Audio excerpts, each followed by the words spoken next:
Hello everyone, this is Ashish Mukhara from NIT Bhopal. I hope कि आपकी पढ़ाई जो है वो काफी अच्छी चल रही होगी। जेईई मेंस 2025 का जो फर्स्ट अटेम्प्ट है, केवल 50 दिन का टाइम बचा हुआ है एंड 50 डेज बाद तुम्हारा एग्जाम होगा। देखो यार, मैटर ये नहीं करता कि एग्जाम तुम्हारा कब है, कितना टाइम बचा है, कितने मार्क्स आ रहे हैं। व्हाट मैटर्स इज कि प्रेपरेशन छोड़नी नहीं है बस, क्योंकि यदि प्रेपरेशन नहीं छोड़ोगे तो कहीं ना कहीं पहुंच जाओगे। आईआईटीज नहीं मिलेगी, एनआईटीज मिल जाएंगी। एनआईटीज नहीं मिलेगी, ट्रिपल आईटीज मिल जाएंगी। ट्रिपल आईटीज नहीं मिलेगी तो मेंस के ही स्कोर पर आपको प्राइवेट कॉलेजेस भी मिलते हैं, तो आपको अच्छे प्राइवेट कॉलेजेस मिल जाएंगे। और यदि वो भी नहीं मिलेगा तो अंदर से सेटिस्फैक्शन तो मिलेगा कि मेहनत की थी। तो रुकना बिल्कुल भी नहीं है, क्योंकि जब रिजल्ट आएगा और रिजल्ट के बाद यदि अंदर से ऐसी फीलिंग आने लग गई कि काश मेहनत कर लेता, तो वहां पे उस पॉइंट पे तुम फेल माने जाओगे। और जब रिजल्ट आए और अल्टीमेटली सिलेक्शन नहीं भी होता है, फेल हो गए वहां पे, लेकिन अंदर से सेटिस्फेक्शन फील हो रहा है ना, तुम भाई पास हो गए।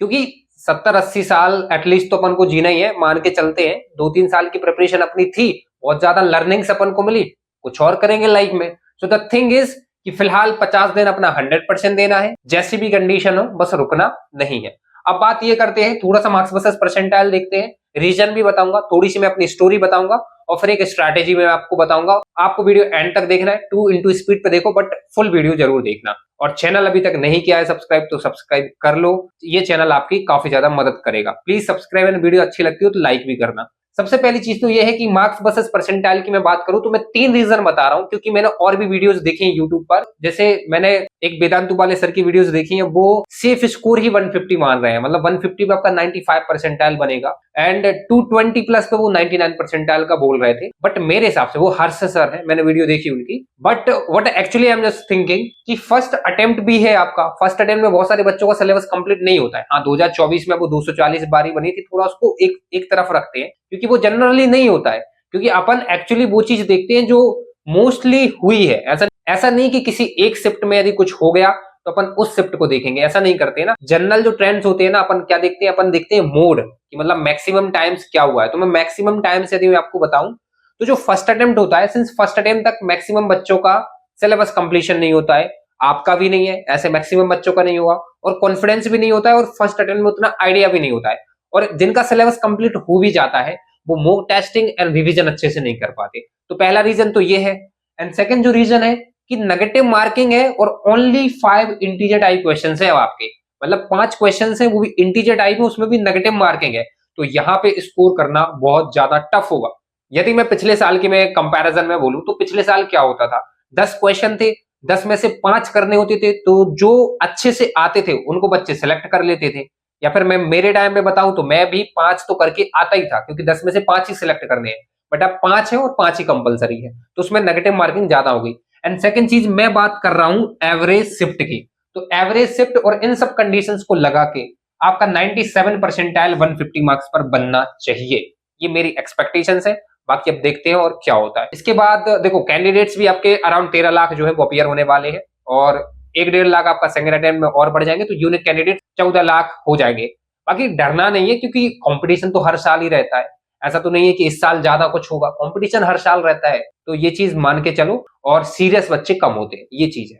और आपकी आईडीज, एनआईडीज, ट्रिपल आईडीज की सीट बहुत ज्यादा है, 50,000 तक भी मिलती है। मैं ये नहीं कह रहा हूँ कि आप 50,000 टारगेट करो, मैं बस तुम्हें रिलैक्स कराने की कोशिश कर रहा हूँ, ठीक है। तो ये चीज समझो, डरना नहीं है, बस तुम करते जाओ, वो सबसे ज्यादा इंपॉर्टेंट होता है।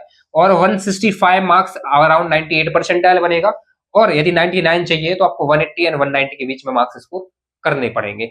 सो एक प्रैक्टिकल टारगेट आप ऑलरेडी सेट करके बैठे होगे, या फिर नहीं है तो आप इस तरीके से कुछ आइडिया ले सकते हैं। अब यदि मैं अपने खुद के ड्रॉप ईयर जर्नी के बारे में मैं यदि बात करूं तो आपको बहुत ज्यादा मोटिवेशन मिलने वाला है। देखो, मैंने 12th तक कोई भी प्रिपरेशन नहीं की थी, क्योंकि मेरा जो स्कूल था वो जवाहर नवोदय विद्यालय सागर था, हॉस्टलर था, और उसमें बोर्ड पर ही ज्यादा फोकस होता था। एंड इसके बाद कोरोना भी था, तो ऑलरेडी चीजें काफी लेट हो गई थी, तो मैंने अगस्त में कोचिंग को ज्वाइन किया। कोचिंग अच्छी नहीं लगी थी, इसलिए मैंने अगस्त में ही एंडिंग में कोचिंग को छोड़ दिया था। एंड इसके बाद जो सितंबर जो अक्टूबर था, ये दोनों महीने जो है ये मेरे डिप्रेशन में निकले थे। मुझे ऐसा लगता था कि ये जो डिसीजन है ये मैंने गलत ले लिया कोचिंग छोड़ने का, क्योंकि पैसे भी चले गए थे और फिर सेल्फ स्टडी भी मुझसे नहीं हो रही थी। एंड इसके बाद नवंबर और दिसंबर के टाइम पे फिर मैंने ये डिसाइड किया कि एडवांस अभी नहीं करेंगे, केवल मेंस लेवल पे पढ़ाई करेंगे, और कहीं ना कहीं मैथ्स को थोड़ा एक तरफ रखेंगे और फिजिक्स और केमिस्ट्री को अच्छे से मास्टर करेंगे, ये मैंने यहाँ पे डिसीजन लिया था। एंड इसके बाद जब मैं मूक टेस्ट देता था तो मेरे लेस देन 100 मार्क्स आते थे नवंबर और दिसंबर के टाइम पे, जो अभी आपकी भी कंडीशन है। एंड इसके बाद जो है जनवरी अटेम्प्ट में मेरे 95 परसेंटाइल आए थे जब मैंने फर्स्ट अटेम्प्ट दिया था, अराउंड 95 परसेंटाइल, मतलब मेरा 94.8 परसेंटाइल था। एंड इसके बाद अगेन 45 से 50 दिन मिले थे बीच में, और फिर मैंने सेकंड अटेम्प्ट दिया, मेरा परसेंटाइल इंक्रीज होकर 97.52 परसेंटाइल हो गया, और फिर मुझे जनरल कैटेगरी के हिसाब से एनआईटी भोपाल मिल गई। सो द थिंग इज कि मेरी जर्नी भी बहुत ज्यादा, आप ये समझ सकते हो कि अप्स एंड डाउन वाली रही है, लेकिन अपने आप पे एक बिलीव था कि यस कर लेंगे, क्योंकि मैं एक्सपीरियंस से आप लोगों को एक चीज बता रहा हूं कि आपके मार्क्स जो है वो एक्सपोनेंशियली ग्रो होंगे। याद रखना, एक्सपोनेंशियली ग्रो होंगे, क्योंकि आप देखो कि 100 मार्क्स से मेरे 180 प्लस आने लगे थे, 180 प्लस मार्क्स। क्यों? क्योंकि एक बार जब आपका सिलेबस कंप्लीट होता है, आप जब 10 से 12 टेस्ट देते हो, आपका पूरा आइडिया लग जाता है कि एक्चुअली में कैसे टेस्ट को परफॉर्म करना है, कैसे क्वेश्चन पूछे जा रहे हैं। जब आप पूरा जो सिलेबस है वो 2 से 3 टाइम्स रिवाइज कर लेते हो, तब आपके टेस्ट में मार्क्स एकदम से बढ़ जाते हैं। तो एक्सपोनेंशियली एक ऐसा टाइम आएगा जब आपके मार्क्स जो है वो इंक्रीज हो जाएंगे। तो आपको क्या करना है, बस रुकना नहीं है। अब बात ये आती है कि क्या करना चाहिए, अब वो मैं आपको बता रहा हूं। अब बात ये आती है कि अब लास्ट के टाइम में आपकी स्ट्रैटेजी क्या होनी चाहिए। तो देखो, सबसे पहली चीज तो ये है कि आपको फर्स्ट अटेम्प्ट के पहले कैसे भी करके पूरा जो सिलेबस है वो कंप्लीट करना है, कंप्लीट करना पड़ेगा। यदि आप ये सोच रहे हो कि मैं फर्स्ट अटेम्प्ट होने के बाद सेकंड अटेम्प्ट में भी सिलेबस कंप्लीट के पीछे भागूंगा, तो फिर नहीं हो पाएगा। मैं कह रहा हूं कि फर्स्ट अटेम्प्ट के पहले थोड़ा सा कम रिवीजन हो, थोड़े से कम मॉक टेस्ट हो, चल जाएगा वो, बट आपका जो सिलेबस है वो पूरा कंप्लीट होना चाहिए। कम से कम कितना कंप्लीट होना चाहिए? फिजिक्स और केमिस्ट्री में 90% प्लस कंप्लीट होना चाहिए, और मैथ्स में आपका 70% सिलेबस जो है वो कंप्लीट होना चाहिए। कैसे करना है, जस्ट पेशेंस रखो, मैं अभी बताने वाला हूं, आपको वीडियो को लास्ट तक देखना है। अब बात ये आती है कि फिजिक्स और केमिस्ट्री में 90% और मैथ्स में 70% भी यदि आपका फर्स्ट अटेम्प्ट तक कंप्लीट हो जाता है, तो फर्स्ट अटेम्प्ट में आपका डिसेंट परसेंटाइल बन जाएगा, 95, 96, 97 भी बन सकता है। और फिर सेकंड अटेम्प्ट के लिए आपके पास होंगे 60 डेज का टाइम, और इन 60 डेज में आप 99 परसेंटाइल तक खींच सकते हो। आपको कैसे भी करके 50 डेज में आपको सिलेबस कंप्लीट करना पड़ेगा, ये चीज तो है। तो आप कैसे करेंगे सिलेबस कंप्लीट, वो मैं आपको बता दे रहा हूं। तो देखो, यदि तुम चाहते हो कि 50 दिन में तुम्हारा मैक्सिमम जो सिलेबस है वो कवर हो जाए, तो लॉन्ग लेक्चर्स आपको बिल्कुल भी नहीं देखने हैं, लाइव क्लास आपको अटेंड नहीं करनी है। कोचिंग में यदि काफी ज्यादा बैकलॉग हो गए हैं तो आप कोचिंग के सहारे मत रहो, आपको करना है सेल्फ स्टडी, और पर डे 13 से 14 घंटे आप पढ़ाई करो, और आपको केवल देखना है वन शॉट। और एक बार वन शॉट यदि आपने डिसाइड कर लिया कि मुझे ये देखना है, तो बस आपको वही देखना है, बार बार स्विच नहीं करना है इधर से उधर, कि कभी आप मंजिल सीरीज के देख रहे हो, फिर कभी आप बाउंस बैक सीरीज के देख रहे हो, या फिर कभी आप मोहित त्यागी सर के चैनल पे जाके देखते हो, कभी वेदांतु, कभी अनअकैडमी। ऐसा नहीं करना है, आपको किसी एक सीरीज पे स्टिक होके रहना पड़ेगा। और जब वन शॉट आप देखते हो, तो यदि 2 घंटे देखने के बाद कोई चीज आपको समझ में नहीं आती है, तो उसको स्विच नहीं करना है। आपको क्या करना है, यदि कोई भी पॉइंट आपको समझ में नहीं आता है, कोई भी थ्योरी, कोई भी फॉर्मूला समझ में नहीं आता है, तो इस केस में आपको क्या करना है, चैट जीपीटी हो गया, आपको गूगल पे सर्च करना है, जो मॉड्यूल्स की जो थ्योरी है वो आप जस्ट सामने रखो जब वन शॉट देखते हो। तो यदि वन शॉट में कुछ समझ में नहीं आता है, मॉड्यूल्स में थ्योरी पढ़ के उस चीज को समझो। एंड इसके बाद जो एनसीईआरटी है, स्पेशली केमिस्ट्री की एनसीईआरटी, तो जब वन शॉट देखते हो तो केमिस्ट्री की एनसीईआरटी सामने रखो, ऑर्गेनिक जब आप देख रहे हो, और उसमें यदि कुछ समझ में नहीं आता है तो एनसीईआरटी में आप पढ़ो।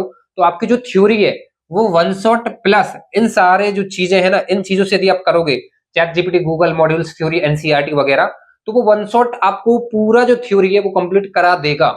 और आप एक और चीज कर सकते हो कि आप जो ऑफिशियल सिलेबस है, मैं लिंक डाल दूंगा डिस्क्रिप्शन में, आप ऑफिशियल सिलेबस डाउनलोड कर लो जेईई मेंस का।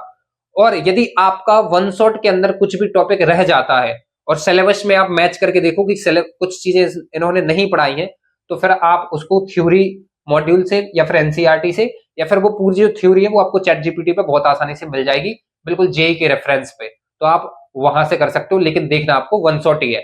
वन शॉट देखने के बाद आप सॉल्विंग सेशंस करो और सॉल्व एग्जाम्पल करो। आपको डायरेक्टली पीवाईक्यूज ही करने हैं ऑब्वियसली, लेकिन पीवाईक्यूज नहीं बनेंगे, स्पेशली मैथ्स एंड फिजिक्स में, क्योंकि न्यूमेरिकल्स होते हैं फिजिक्स में। तो आप थोड़ा सा सॉल्विंग सेशन देख लो, सॉल्व एग्जाम्पल देख लो, मतलब आप ये समझो कि आप किन्हीं 2 साल के पीवाईक्यूज मोहित गोयनका सर के देख लो फिजिक्स में, और नम्रता सिंघानिया मैम के जो पीवाईक्यूज की जो सॉल्विंग सेशंस हैं वो भी मैं डिस्क्रिप्शन में डाल दूंगा, तो आप वहां से देख लो। एंड देखने के बाद अब आपकी जो थ्योरी है वो और थोड़ा बूस्ट हो गई है, मतलब और थ्योरी आपकी तैयार हो गई है। तो अब थ्योरी में कोई दिक्कत नहीं है, बस थोड़े से शॉर्ट नोट्स बना लेना जिससे आपको बाद में रिवाइज करने में हेल्प मिलेगी। और क्वेश्चंस वगैरह मत लिखना नोट्स में, आप क्या करना स्क्रीनशॉट लेते जाना। इसके बाद फिर आप करो पीवाईक्यूज। अब आप पर पीवाईक्यूज डेफिनेटली बनेंगे। फिर क्या करना है, फिजिक्स और केमिस्ट्री में आपको 19 से 24 तक करना है, 24 के छोड़ सकते हो, टेस्ट की तरह दे देना। और मैथ्स में आपको करना है 21 से 24 तक के। ऐसा क्यों करना है वो भी रीजन मैं बता दे रहा हूँ, क्योंकि फिजिक्स और केमिस्ट्री में 19 और 20 में जो लेवल था वो अच्छा था, और मैथ्स का लेवल 19 और 20 में थोड़ा सा डाउन था। तो अपन को डाउन वाले लेवल का नहीं करना है, जो अच्छा लेवल है वही करना है। तो 21 से 24 तक करना, और 19 से 20 वाले फिजिक्स और केमिस्ट्री का लेवल अच्छा था तो वो अच्छे क्वेश्चन अपन को ट्राई करना है। तो पहले 21, 22, 23 के कर लेना, और फिर 19 और 20 के कर लेना फिजिक्स एंड केमिस्ट्री में। यदि आप चाहते हो कि आपका सिलेबस काफी जल्दी जल्दी कंप्लीट हो, तो आप जो बड़े बड़े जो चैप्टर्स होते हैं उनको, इंपॉर्टेंट जो चैप्टर्स होते हैं उनको आप 2 दिन में कंप्लीट कर ही लो। 2 दिन से ज्यादा टाइम मत दो। जैसे मूविंग चार्जेस फील्ड हो गया, आपका रे ऑप्टिक्स हो गया, आपका इलेक्ट्रोस्टैटिक्स कैपेसिटर हो गया, इन चैप्टर्स को आपको 2 दिन में कैसे भी करके कंप्लीट करना है। लेट्स अज्यूम कि आप एक दिन में 14 घंटे पढ़ते हो, तो 10 घंटे में आपका वन शॉट हो जाना चाहिए इन बड़े चैप्टर्स का। चैट जीपीटी, गूगल और एनसीईआरटी का थ्योरी जो है उसका यूज करके, मॉड्यूल्स की थ्योरी का यूज करके, एंड इसके बाद जो 4 घंटे बचते हैं उसमें आप सॉल्विंग सेशंस देख के जल्दी से कुछ क्वेश्चन सॉल्व कर लो 40 से 50। एंड दूसरे दिन जो 14 घंटे बचेंगे उन 14 घंटे में कम से कम 100 क्वेश्चन सॉल्व कर लो, और 100 क्वेश्चन जैसे ही हो जाते हैं आप आगे बढ़ जाना। तो 100 पीवाईक्यूज आप सॉल्व कर सकते हो, ठीक है ना, with PYQs with solving sessions. और 2 दिन में आपका जो चैप्टर है वो कंप्लीट हो जाएगा, मैंने प्रूफ करके दिखा दिया है। इसके बाद जो मॉडरेटली जो साइज जो चैप्टर्स होते हैं इनमें आपको 1.5 डे का टाइम देना है। जैसे जैसे फॉर एग्जांपल इलेक्ट्रोकेमिस्ट्री है, सॉल्यूशंस हो गए, तो ये स्ट्रक्चर ऑफ एटम हो गए, ये मॉडरेटली साइज चैप्टर्स है, इनको आप 1.5 डे का टाइम दें। एंड जो स्मॉल जो चैप्टर्स हैं इनको आप एक दिन में कंप्लीट कर दो। स्मॉल चैप्टर्स जैसे डीएनए ब्लॉक हो गया, पीरियोडिक टेबल हो गया, ठीक है, जैसे फॉर एग्जांपल क्वाड्रेटिक इक्वेशन हो गया, स्टैटिस्टिक्स हो गए, तो ये स्मॉल चैप्टर्स हैं। आपका एटम हो गया, न्यूक्लियाई हो गया, सेमीकंडक्टर भी अब छोटा है क्योंकि ट्रांजिस्टर डिलीटेड है। तो इन छोटे चैप्टर्स को आप एक ही दिन में कंप्लीट कर दो, तो आप डेफिनेटली जल्दी जल्दी सिलेबस कंप्लीट कर पाओगे और अच्छे से कर रहे होगे, क्योंकि मैंने प्रूफ करके दिखाया है कि 2 दिन में आप कर सकते हो बहुत आराम से, क्योंकि 28 आवर्स होंगे। 28 आवर्स में 4 घंटे की सॉल्विंग सेशन मान लो, 10 घंटे का आप एक लेक्चर मान लो, और 14 घंटे में आप 100 पीवाईक्यूज एटलीस्ट कर ही सकते हो। और कुछ शॉर्ट नोट्स भी आप बना लोगे तो पूरा जो टाइम है 2 दिन में कंप्लीट हो जाएगा। इस तरीके से यदि आप करोगे तो आपका सिलेबस भी कंप्लीट हो जाएगा फर्स्ट टाइम तक, कुछ कुछ रिवीजन भी कर लोगे, और कुछ कुछ रिवीजन के बाद आप टेस्ट भी दे लोगे, और फर्स्ट अटेम्प्ट में आपका एक डिसेंट स्कोर बन जाएगा। एंड फिर आप सेकंड अटेम्प्ट में और ज्यादा मॉक टेस्टिंग लगाओगे। मतलब जैसे फॉर एग्जांपल जब मेरा फर्स्ट अटेम्प्ट हो गया था तो मेरा पूरा सिलेबस कंप्लीट था, और जो इन बिटवीन जो टाइम मिला था ना मुझे 2 महीने का, फर्स्ट अटेम्प्ट और सेकंड अटेम्प्ट के बीच में, उस टाइम मैंने कम से कम 40 से 50 पेपर्स लगाए होंगे एज अ टेस्ट। तो वही चीज फिर आपको भी करनी है कि फर्स्ट अटेम्प्ट तक आप कैसे भी करके सिलेबस कंप्लीट कर लो, एंड फर्स्ट अटेम्प्ट के बाद बस आपको पूरे पेपर ही लगाने, पूरे पीवाईक्यूज को चार्ट ही लेना है, मतलब पूरा याद कर लेना है, ठीक है। एंड इसके बाद पेपर्स की तरह भी लगाओ जिससे पेपर टेम्परामेंट आपका सेट हो जाए। आप डेफिनेटली 180 एंड 200 स्कोर कर दोगे सेकंड अटेम्प्ट में, यदि अभी भी आप लेस देन 100 आ रहे हो तब भी। तो ये स्ट्रेटेजी आपकी होनी चाहिए। आई होप कि ये वीडियो आपको पसंद आई होगी।